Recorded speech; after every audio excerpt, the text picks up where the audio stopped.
Well, good morning, everyone. While the last few people get logged in, we'll kick it off and want to welcome you all and thank you for being here. I'm Steve Kalina with MPMA.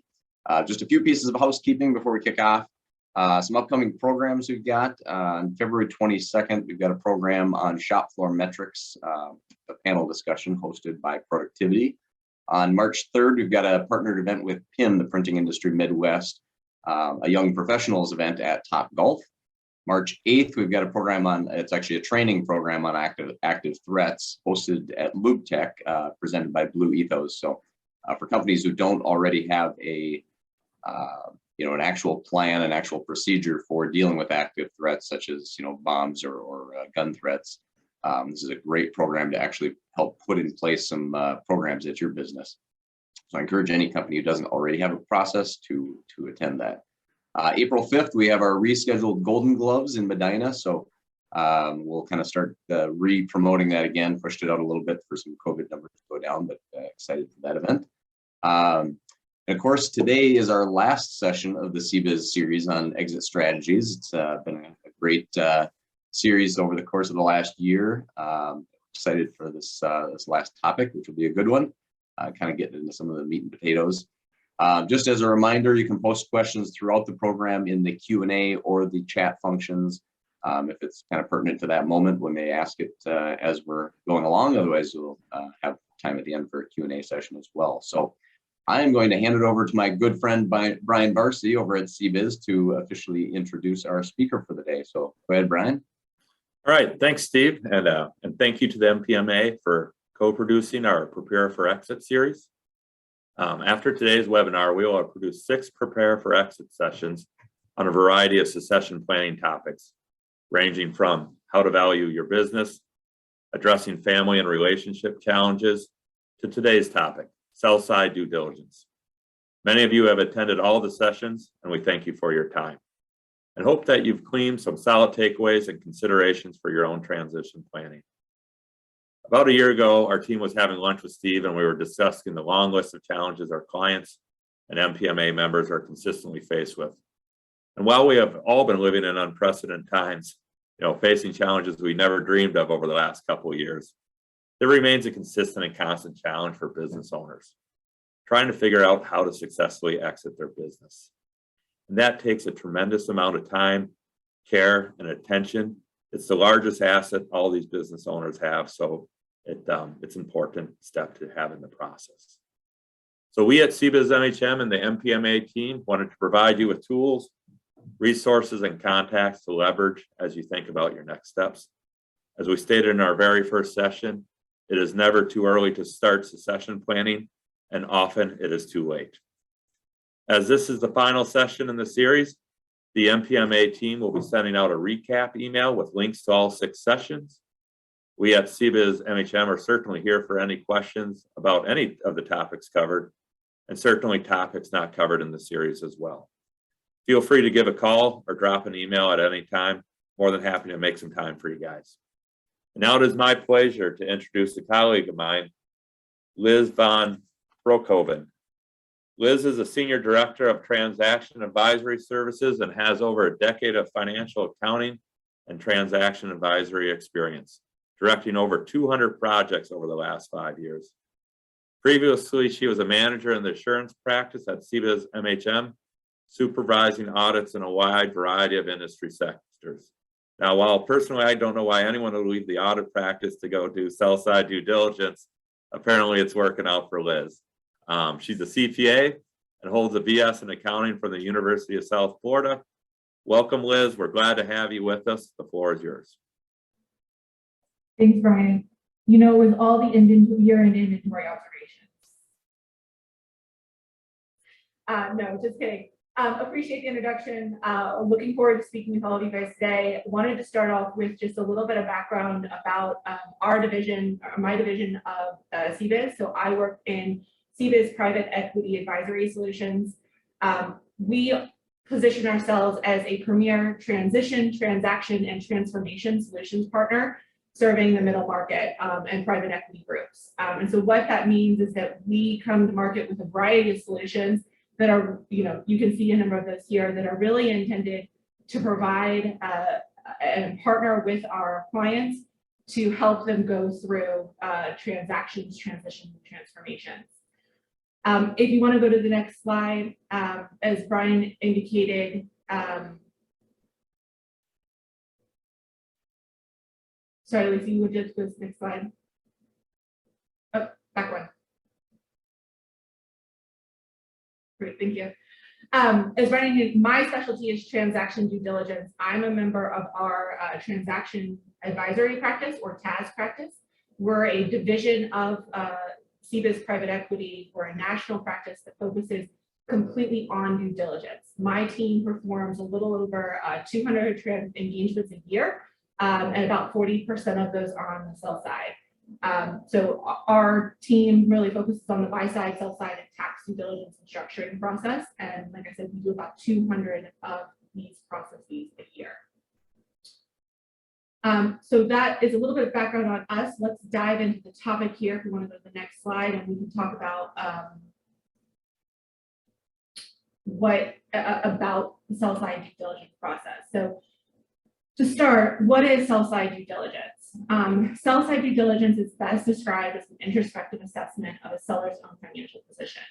That means that we're performing an analysis of the historical, sometimes the forecasted financials, generally with a focus on 3 areas that will be key to a transaction and are integral in determining the net value that a seller is going to receive. Those 3 key areas are generally the quality of earnings, net working capital, and net debt.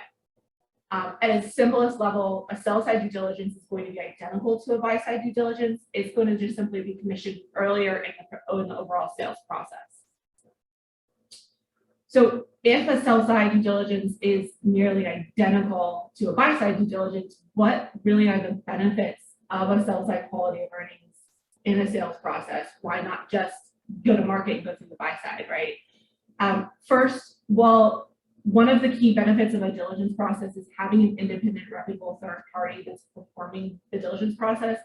That provides credibility to the information that's being presented. A sell-side provider is going to be collaborative with the seller in addressing items that arise. In contrast, a buy-side diligence provider is representing the buyer and is likely going to be more adversarial and or take more buyer-favorable positions in addressing items that arise. Second, a sell-side due diligence provider is going to enable the seller to proactively identify any matters that affect value, negotiating leverage, speed to close, those types of matters, those types of key factors that are going to be success to the overall process. This means that the seller and investment bankers can consider these factors, agree on the best method and timing of presentation of presenting these items to potential buyers in the sales process. That's going to minimize overall uncertainty in the process. And then third, a sell-side due diligence provider is going to provide assistance throughout the sales process. Things like, defending the sell-side diligence to the buy-side provider, working through networking capital negotiations, providing working purchase agreement input. Sales processes can be very long, time-intensive. Definitely, deal fatigue can be a very real concept, and having good partners to assist you in that overall process can make it a lot more successful. So overall, the combination of these items generally, are going to result in a significant, improvement in value, negotiating levels, and the speed and success of the overall gets closed. And those are going to be your key benefits of why to do a sell side quality of earnings as opposed to just waiting for the buy side process. So now that you're going through the process, you decided that you're going to do a sell side, when should you be involving the sell side diligence provider? And so, first of all, we definitely recommend that you start considering the diligence provider really early in the process. It's not uncommon for us to be the first call, even before people have decided on investment bankers, if they've decided on a quality earnings provider. That's because choosing a diligence provider and getting into their schedule can take many weeks or even up to multiple months, based off of the current environment out there. The sell side diligence process is generally going to take about twice as long as a buy side process that's already been through a sell side, already had a sell side before.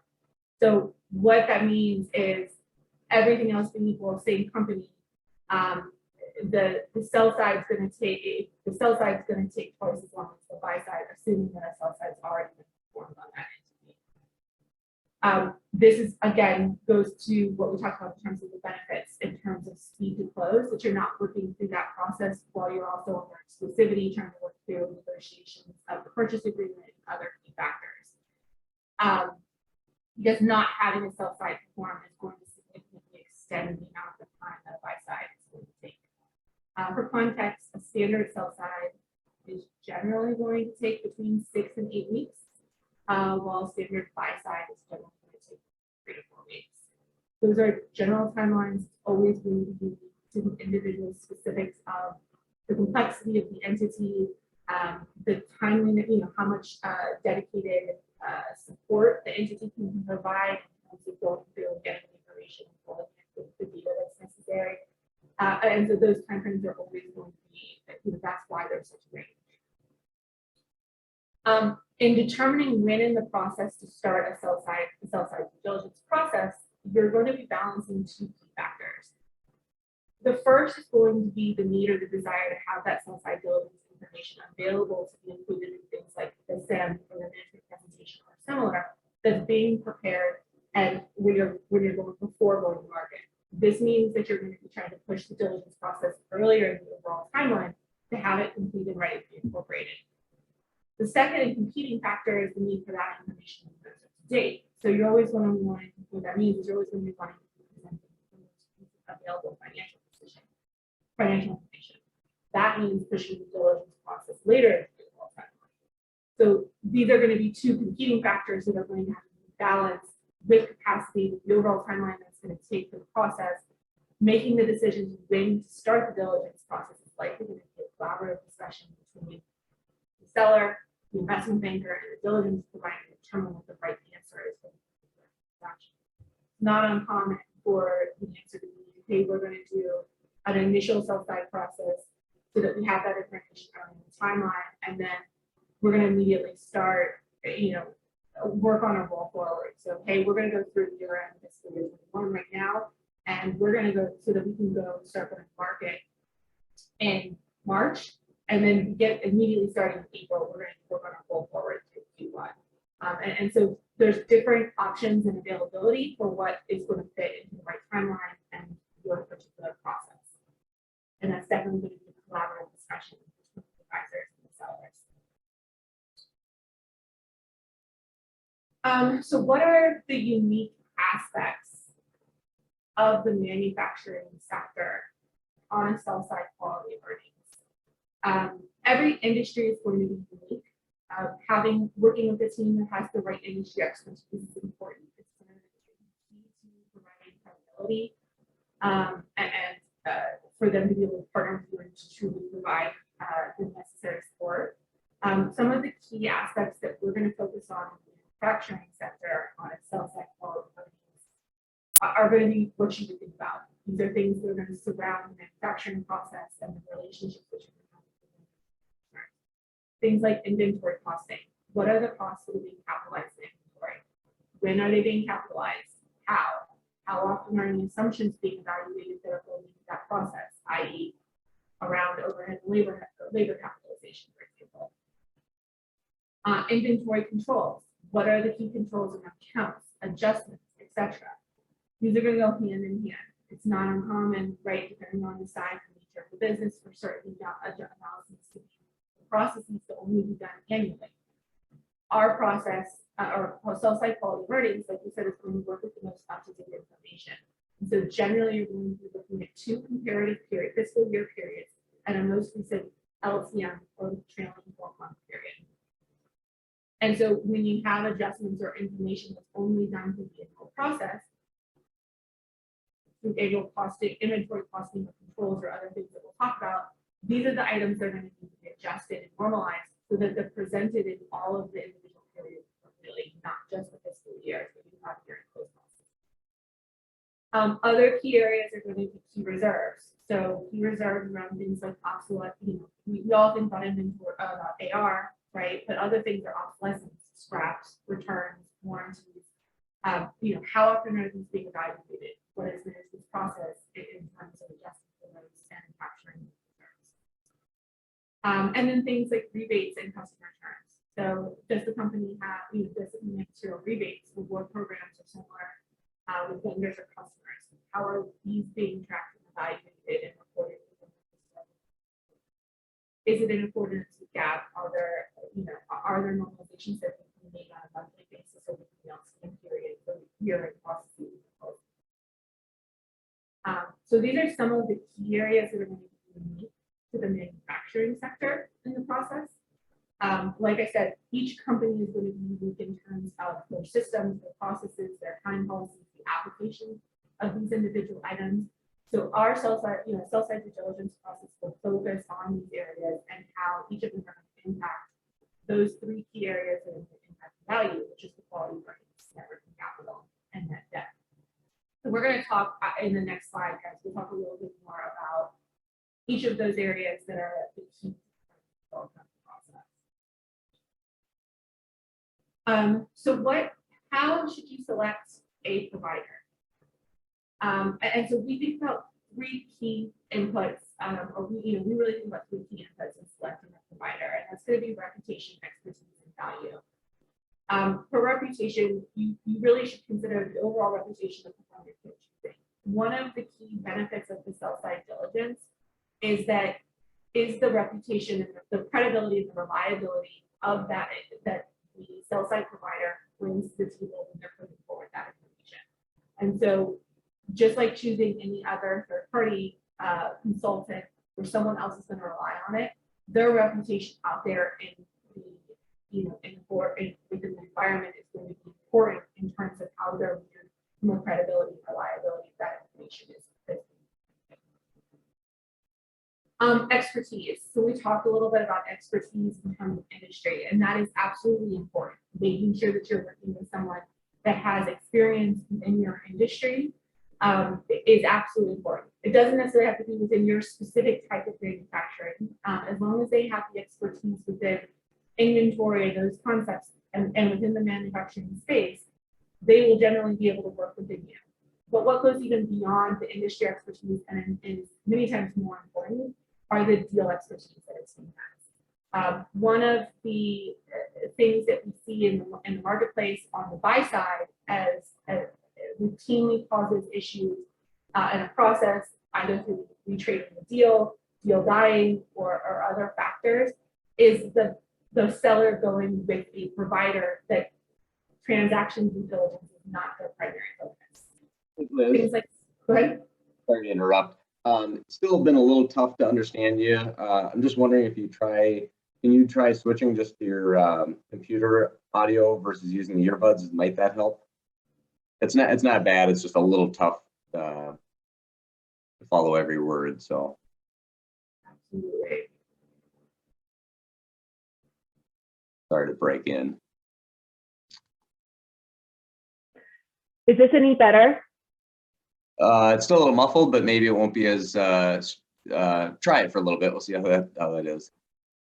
Okay, I'm gonna turn off my video and try to talk really well into my microphone from my computer. I think that is better. Okay. Thanks. Okay, so we were talking about how to select a provider. And we talked, we said the three key areas: reputation, expertise, and value. The reputation of the firm is going to be key in terms of, out there in the marketplace as individuals are relying on this data. It's going to provide credibility to the work product that you're putting forward. The expertise. So we talked about expertise for the industry, making sure that they understand the unique aspects of manufacturing around inventory, costs that are capitalized inventory, vendor rebates, customer rebates, warranty provisions, all of those types of things that are going to be key to the industry. But even more important in some manners are going to be the deal expertise. So making sure that you're choosing a team that is that due diligence is their primary function. It's not uncommon for us to come in on the buy side of the project and to have seen a sell side prepared by a local CPA firm, local or regional CPA firm, or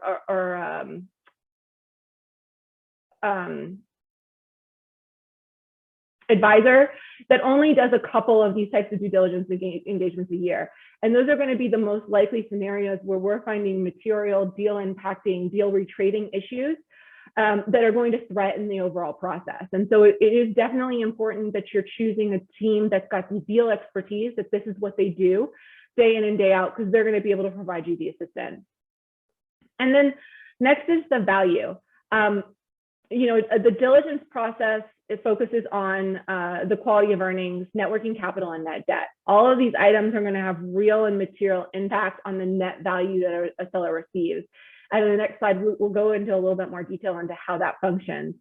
But ensure you're choosing a partner that's going to help you maximize that value by partnering with you and the investment banker throughout the entire process. So that they're there to help support, on the buy side, when the buy side comes in, they're there to help support that process and have those discussions with the buy side providers, defend their report, provide recommendations or input on net working capital negotiations or sale and purchase agreement discussions. And so these are going to be areas where you're really going to want to be making sure that you're selecting a provider that can provide you these in order to get the right benefit and value from the provider and from the overall process. Knowing that there was some complications potentially with hearing me throughout the process, want to pause here.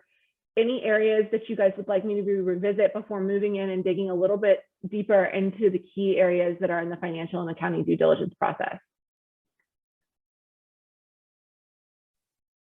Got a few questions here, but I think they can just wait until the Q&A session. Nothing that's real timely, I don't think. Okay, perfect. Well, then let's move to the next slide and let's dig a little deeper into the key areas in the financial and accounting due diligence. And so we've mentioned some of these words already, but I want to make sure that you guys understand what they mean and how they impact the overall process. And so we've talked about quality of earnings, net working capital, and net debt, but it is important to understand that a diligence process will also likely focus on other areas like the quality of revenue, drivers and growth and profitability, customer relationships, et cetera. Any of the key drivers that are going to flow into determining and feed into the quality of earnings, net working capital, and net debt. And those are generally the most common. It's going to be your quality of revenue and the drivers of growth and profitability. Again, focusing on supply chain, changes in the market, changes in underlying raw material pricing, sustainability of profitability and growth, customer churn, et cetera.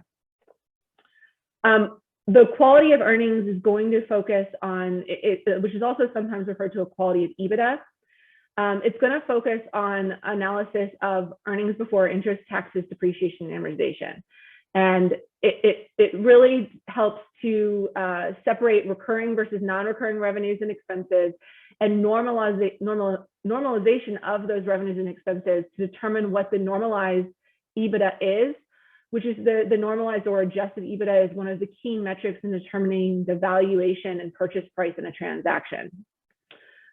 And in the next slide, we'll show a little bit more in terms of what a quality of earnings looks like and what type of adjustments are going to go into that. But first, hitting on net working capital and net debt. So net working capital is a key metric of what is normally determined as the current operating assets and net of current operating liabilities. It's important to a deal because that's going to determine what is the normalized level that should be delivered at close. Setting that target working capital can have material impact on the net proceeds received in a transaction, especially in the manufacturing industry, which can be heavy on the inventory, because you may be delivering a large amount of net working capital. A seller is always going to want the net working capital target or peg to be set as low as possible and include as many possible debt-like items within net working capital as opposed to separately identified, versus a buyer is always going to want the net working capital target or peg pushed as high as possible and push as many items as possible and within the items in indebtedness. Why is that? because whatever the peg, for example, if the peg is set at $5 million and at close, the net assets, operating assets net of non-operating liabilities that are delivered is only $4 million, then the seller is providing an additional $1 million. They're giving up $1 million of their proceeds at close. Vice versa, if it's set at $5 million and they deliver $6 million, then the buyer has to give the seller an additional $1 million of proceeds. And so it's always there's always going to be a confliction from a buyer and seller, because the buyer is going to want that to be set as high as possible. So it's going to result in the lowest likelihood of additional proceeds to the seller, and the seller is going to want to set that as low as possible in order to provide the greatest likelihood of additional proceeds. Net debt, or also called indebtedness. These are items that are going to be identified throughout the process that are going to be within the definition of net debt or indebtedness within a sale and purchase agreement. These are items that a seller is going to require a buyer to settle prior to close, or will reduce the proceeds that the seller is delivering at close in order to cover these items. Common items are going to be things like deferred revenue or customer deposits. So any type of cash received in advance from customers or where it's been unearned. Certain things like employee and the other most common are going to be employee benefits and compensation.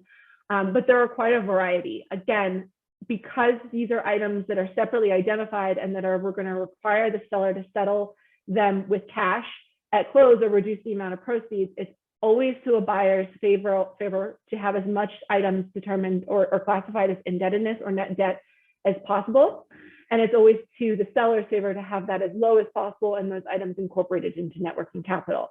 And so your advisors can be very instrumental in helping to negotiating these factors and setting those pegs and setting those definitions and how they're outlined in the sale and purchase agreement.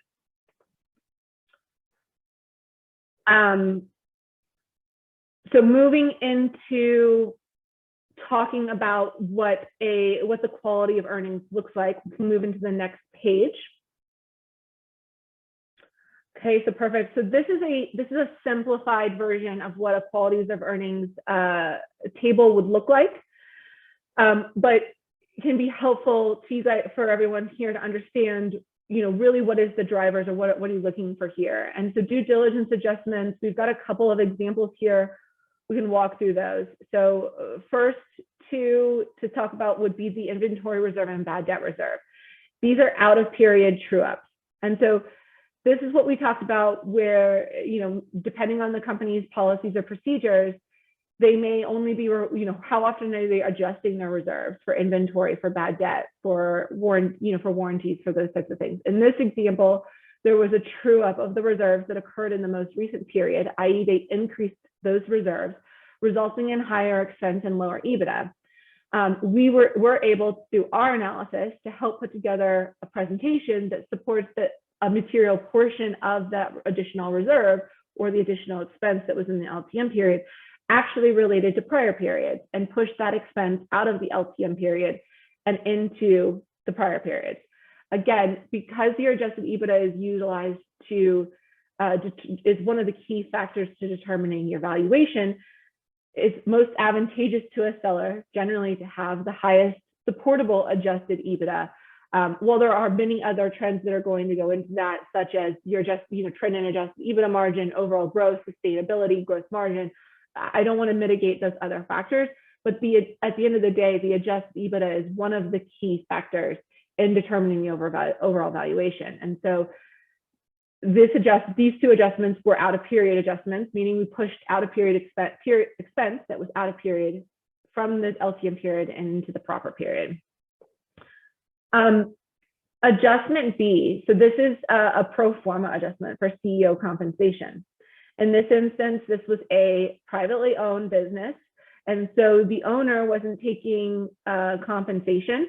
He was instead primarily being compensated through equity distributions. He was retiring at the end, with the sale, and so he wasn't going forward. And so this deduct represented a replacement compensation to put into the P&L in order for the entity to operate a standalone business without that owner and to replace the CEO. Fixed asset capitalization. So this is an accounting policy. And so this particular entity expensed fixed assets throughout the entire year, and then in each December evaluated their fixed assets for what needed to be capitalized to the balance sheet. And so what that meant is for the fiscal year 19 and 20, EBITDA or net income wasn't misstated because the monthlies net against each other and the appropriate amount was capitalized. Because the LTM 21 period goes through October of 20 through September of 21, that true up that was recorded in December of 20 that capitalized all of those fixed assets for fiscal year 20 that had previously been expensed in January through November was reducing or understating the expense in that period. Vice versa, for the 9 months of the year-to-date period, the expenses were overstated because the fixed assets had not been capitalized. So what this did is it reviewed the fixed assets and it said, hey, all of the amounts that were capitalized in December, push them back into the months that they were actually purchased so that EBITDA and net income were appropriately stated on a monthly basis and through each of the months, the LTM and year-to-date periods. And then the next three sections are going to be the next three items are non-recurring items in nature. So again, this was privately owned, and so we had some personal expenses that were running through the business. These were things like, some compensation to a family member that wasn't participating, some excess life insurance, some travel and entertainment items. And so each of those types of items that would not continue are non-operational in nature, pushing those out and adding those back in each period. Transaction costs, this is the deposit for the investment banker in this case. And then a non-recurring, non-operating legal settlement that occurred in fiscal year 19. And so this gives you an idea of the types of transactions or the types of adjustments that we would be identifying in a quality of earnings. Similarly, these things would flow through and impact net working capital. So for example, the historical balance sheet would be restated for the inventory reserve and the bad debt reserve so that they were properly stated in all periods, and we're going to position an appropriate peg or target net working capital by pushing the additional reserve that was recorded in the most recent LTM period back throughout the entire period. It reduced the peg or the amount of net working capital that was required to deliver at close, which was a benefit to our seller here. And so that's our overview here for quality of earnings, an example there. We'll pause. I know there's some questions, so maybe it's a good time to dive into those. Let's see here. So one of the first questions here is how does the quality of earnings review differ from an audit or a regular review? Yeah, absolutely. And so that's a really good question. And it's something that we get asked quite a bit because a lot of folks that have an audit already, they question whether or not they need a sell-side QOV or whether or not it's going to provide a lot of benefit. Or if they don't have an audit and they're questioning whether or not what they should be spending their money on in terms of value. An audit has a lot of value, and it's going to differ in a lot of ways from a quality of earnings because the audit is focused on GAAP versus the quality of earnings is driven by EBITDA, and EBITDA by definition is not a GAAP metric. So while we will absolutely come in and look for GAAP departures and normalizations associated with those GAAP departures. So for example, if a company doesn't have an established bad debt reserve and instead they're recognizing bad debt as AR is written off, we would come in and normalize that. That would be a GAAP, potentially a GAAP departure if it was material, and that would have been found in an audit. We're also finding and adjusting it in a QOV. By comparison, if there is an established reserve already in place and the company has processes and procedures that are valid at the time of close, that reserve is sufficient, it may clear an audit and no adjustment may be necessary, but then subsequent information is going to change those conclusions.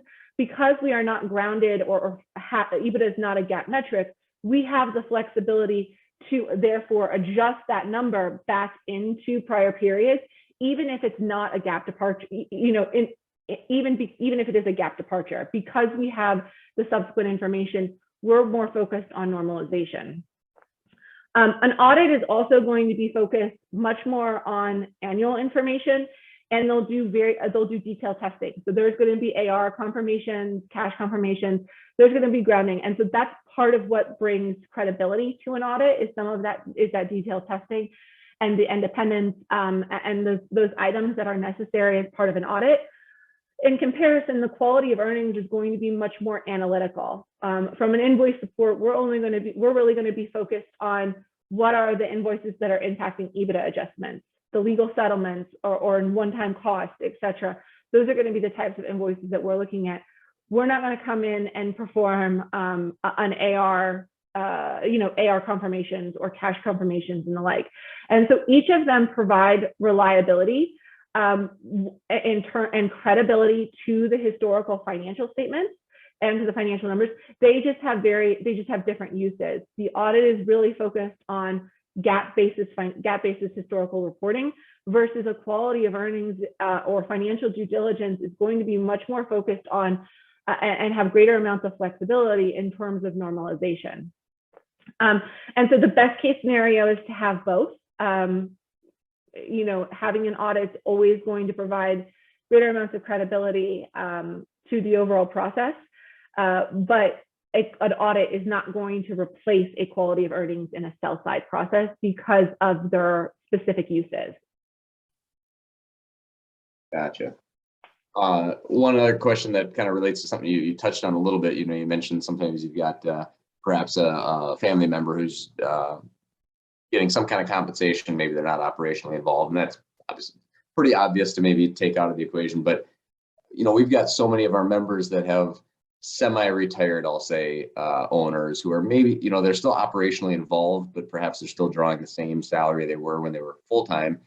How much does a buyer dig into that to understand, when that owner most likely sunsets out of the relationship, chances are they still have to replace them operationally to some extent, whether it's sales or quoting or something else.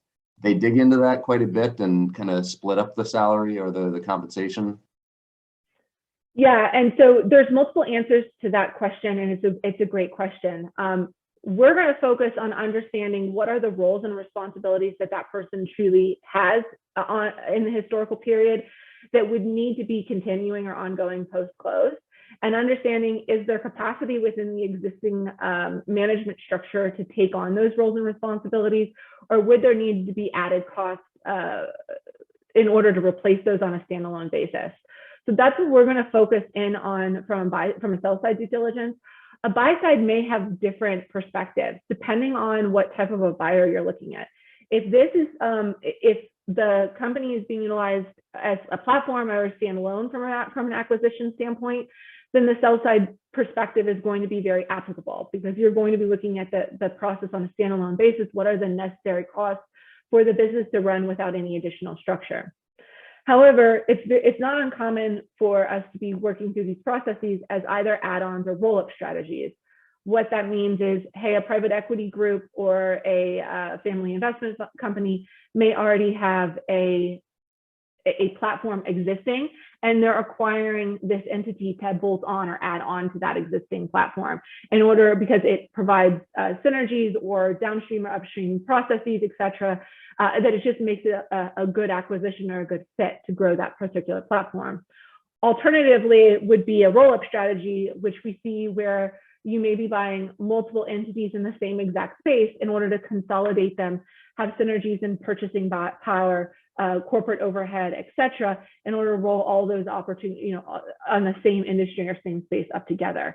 And so in the roll-up or add-on space, a buyer is going to have a different perspective, because they may already have existing capacity within their platforms in order to take on those roles and responsibilities at no added cost.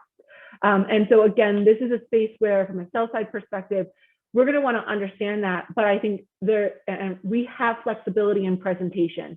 It's not uncommon for us to add back all of those expenses, and then the replacement costs be another consideration that is determined by, that would be, may or not need to happen because of the determination of what the target the buyer is.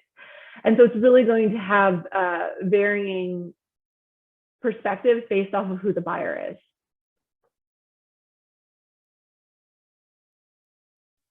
All right, thanks. The other questions I've got can probably just wait until the end. They're more summary type questions, I guess. Well, I think I know there was trouble hearing the first part. Is there any areas, because we are kind of wrapping up here at the end of the overall slides. Was there areas in the start or in the prior what were really challenging to hear that we'd like to revisit in terms of what's the different, what are the benefits of a sell side or choosing a sell side provider or anything of that nature? And I don't think you were too hard to. It was just that we had to focus, I think, to hear. But I think we were able to capture everything you said. Perfect. Well, then let's move. We can move on to any other questions. So,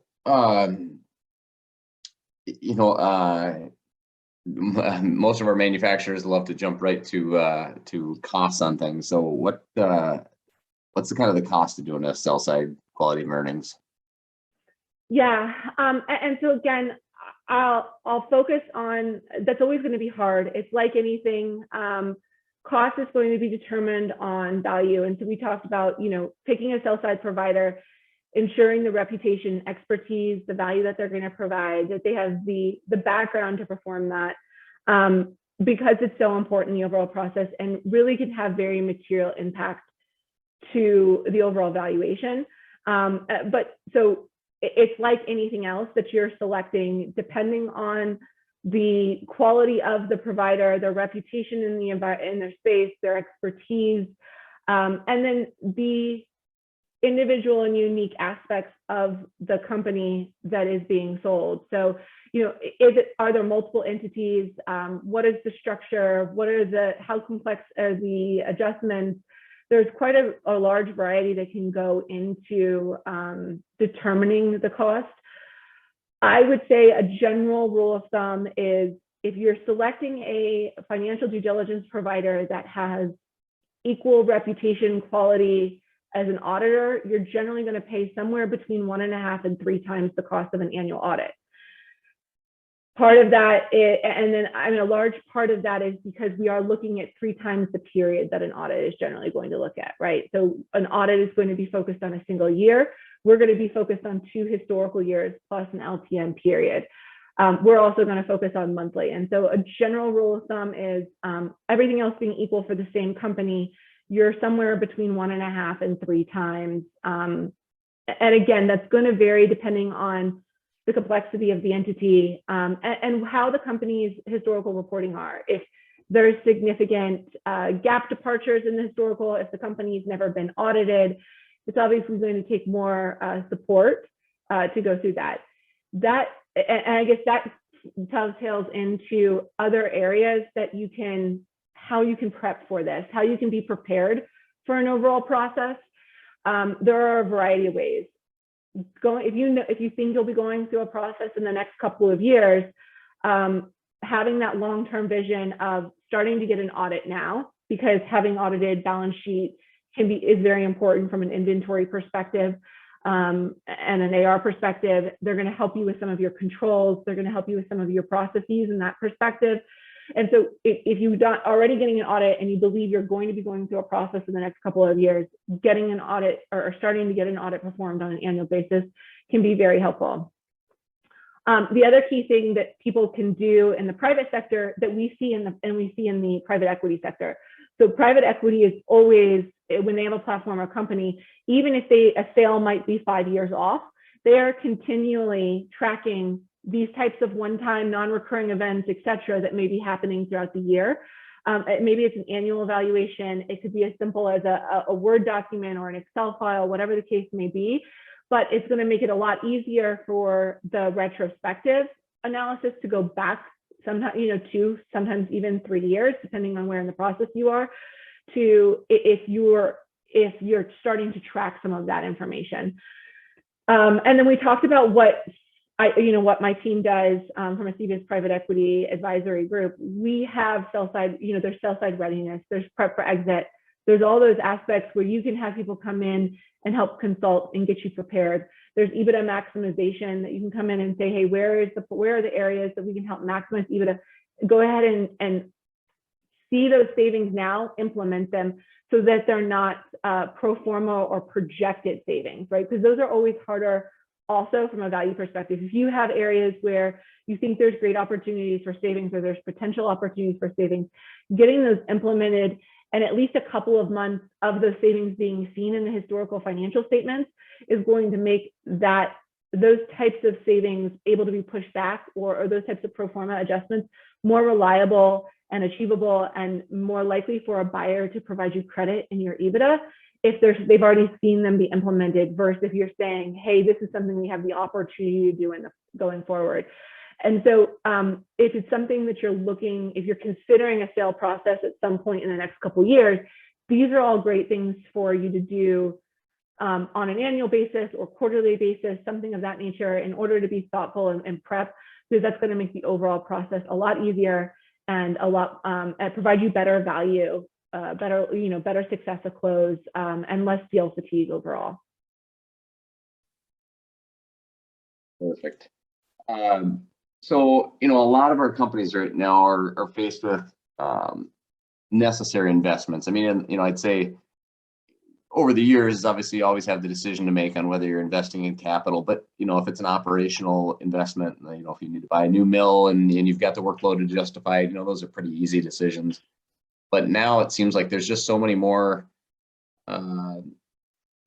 challenging decisions on investments where, companies are, instead of just buying that mill, they're having to go all in on a fully automated mill with a automated work cell or something to compensate for the labor issues. They're having to invest in cybersecurity and regulatory upgrades. I mean, just, even now with mandate stuff or workplace safety and stuff. I mean, there's just so many things that they may be forced to invest in now because you can't operate otherwise, you can't satisfy a customer otherwise. Do you see a trend in companies making decisions to invest in things even though they're getting ready for a sale that they may not have previously? Absolutely.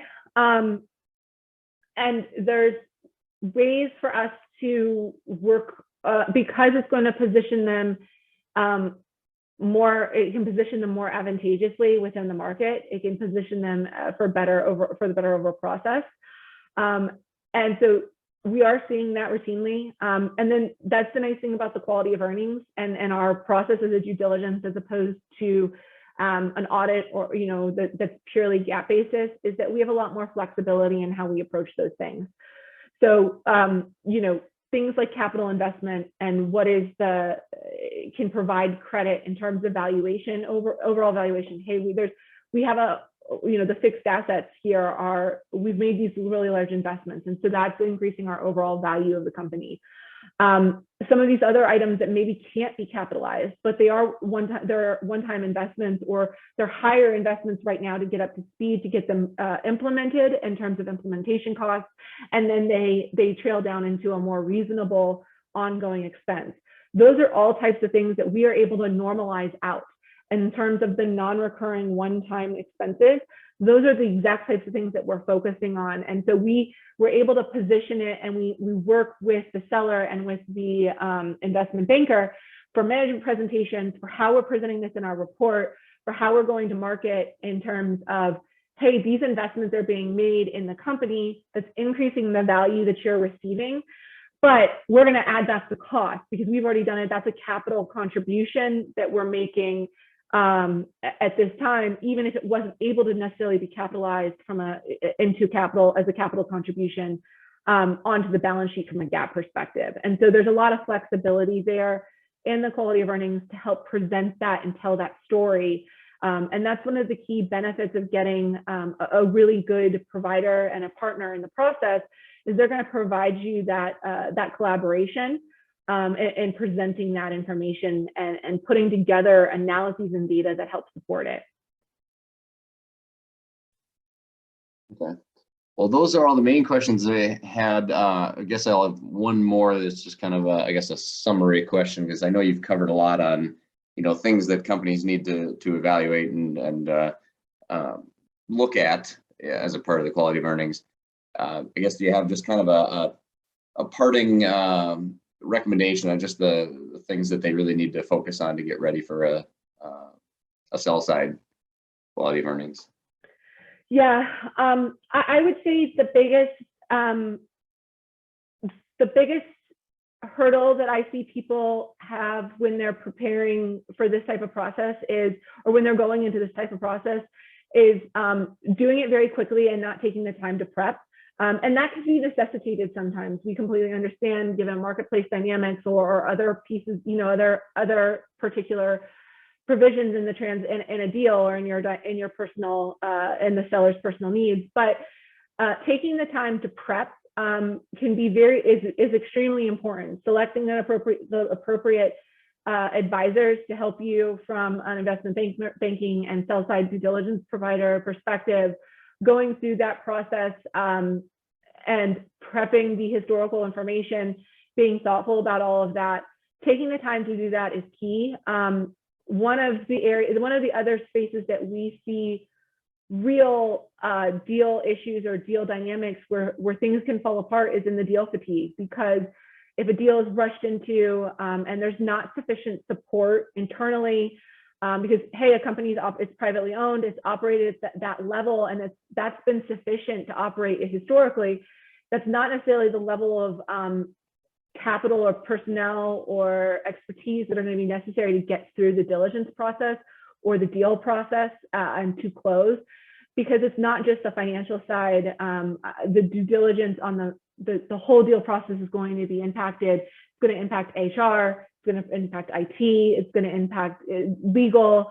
And so there's so many dynamics that if you don't put the prep time in and get prepared for the deal, if you don't have the personnel and the resources there to help you through the process, and you don't have them up to speed before getting into the process, deal fatigue and the inability to keep pace with the pace of a deal process can be a real challenge and can really impact the overall process, the overall deal success.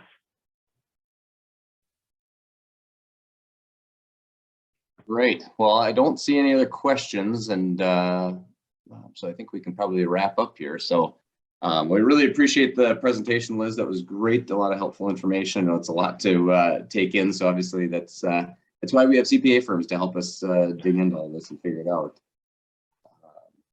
So I appreciate you taking the time, and appreciate everyone joining us today. It was a great series, and we appreciate everything CBIZ has done as a part of this. And as Brian mentioned early, we will provide kind of a recap email here in the next few days. So one quick reminder for everyone too is that the MPMA Education Foundation scholarships are currently open. So if you know of anyone, it doesn't have to be a 17, 18-year-old, it could be a 25-year-old that's going to go back to school, or actually I just talked to someone this morning that's a 39-year-old going back to school for welding. So please encourage people to apply for the scholarships. You'll see emails, social media postings, everything from MPMA to get you that information. So again, thank you very much, Liz, and look forward to talking to you all again soon.